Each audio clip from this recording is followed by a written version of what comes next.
All right, let's talk about something that hits pretty much all of us, but something we rarely know how to deal with: other people's success. We're going to flip the script on what you think jealousy is. We're going to treat this as an internal game, and it's a game you can absolutely learn to win. Does that question hit home? You know that feeling, right? That sudden gut punch when you're scrolling and see someone else's big win, and all of a sudden you feel like you're stuck in neutral.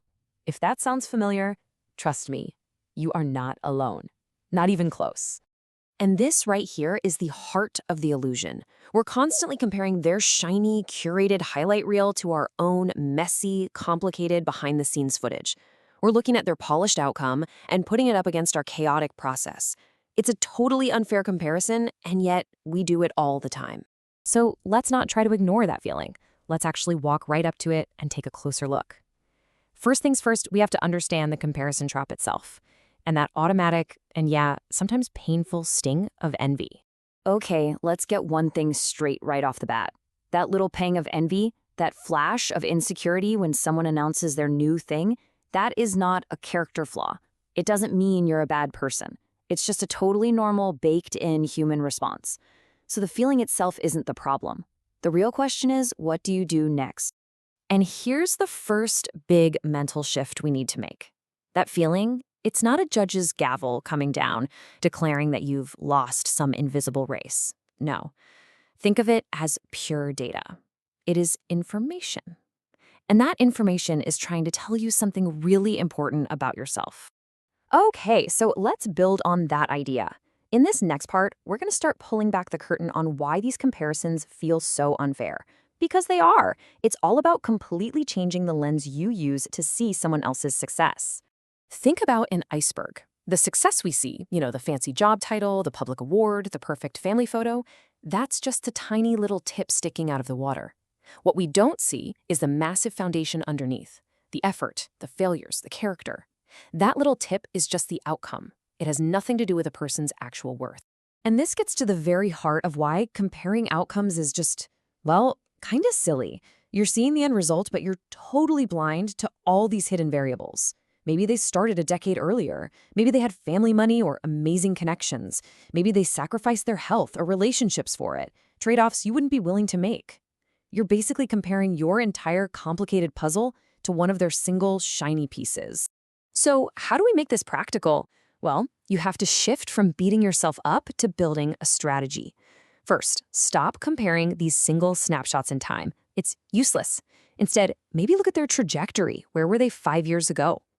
Then start asking better questions. What can you actually learn from their journey? Just like that, you turn a moment of useless envy into a moment of useful strategy. Now, this brings us to maybe the most powerful idea in this whole thing. What if that yucky, negative feeling of envy wasn't a curse at all? What if it's actually a compass? What if it's one of the best signals you have for figuring out your own path forward? We've all been there, right? This is the thought, that raw, painful question that just pops into your head. And you know what? It's a complete dead end. It's a question that only leads to frustration and feeling stuck. So let's just throw that old question out and replace it with a much, much better one. We're going to pivot from them and put the focus entirely back on I. What does this feeling say about what I want? That simple shift changes the entire game. Suddenly, the envy isn't about them at all. It's a message from you to you. And what's that message usually about? Well, funny enough, envy is often incredibly specific. It's not just some vague feeling of being behind. It's pointing a giant, flashing arrow at a skill you secretly want to build, a risk you're itching to take, or some kind of recognition you crave. It's literally a compass for your next chapter. Now look, to actually hear what that compass is trying to tell you, you need to create a little space. That means it is absolutely okay to curate your environment.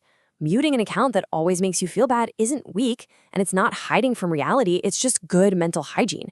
It's like cleaning off your messy desk so you can actually focus on your own important work. Okay, so if we're going to stop playing by their scoreboard, we have to build our own. This next part is all about getting super practical. How do you define your own game so that you can actually, win it? So first, let's put a name on the problem. Borrowed success.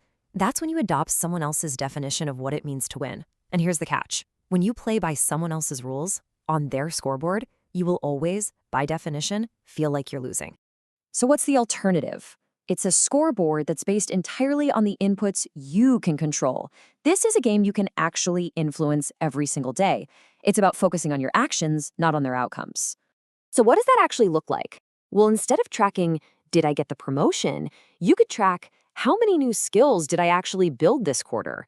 You could measure the consistency of your effort, the quality of your own work, or how well you're living up to your own values, like creativity or health.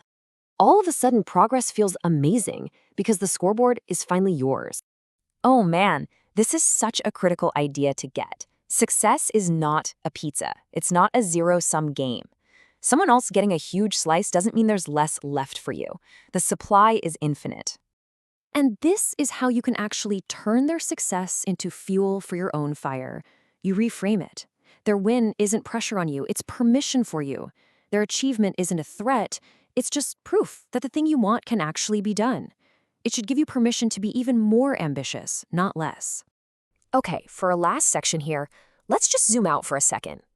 What happens when all these mindset shifts just aren't cutting it? When that feeling of comparison is constant and bitter and it just won't go away? Well, that might be a signal of something much deeper. If that feeling is always there, like a low hum in the background, it might not just be a simple mindset issue. It could be a giant flashing warning light on your life's dashboard, telling you that you're stuck in a job you've outgrown, or that you're totally lost about what to do next, or that you're just plain burned out. And this distinction is so important. Sometimes that awful feeling isn't just all in your head. It's a real symptom of a real-world problem. And when that's the case, the solution isn't just to think differently, it's to act differently. That feeling is a direct call to action to make a real change in your life. So, we'll end with this thought. That feeling isn't just random noise. It's a signal. It's a compass. It is pointing you towards something that you want, or something that desperately needs to change. The only real question left is, where is it pointing for you?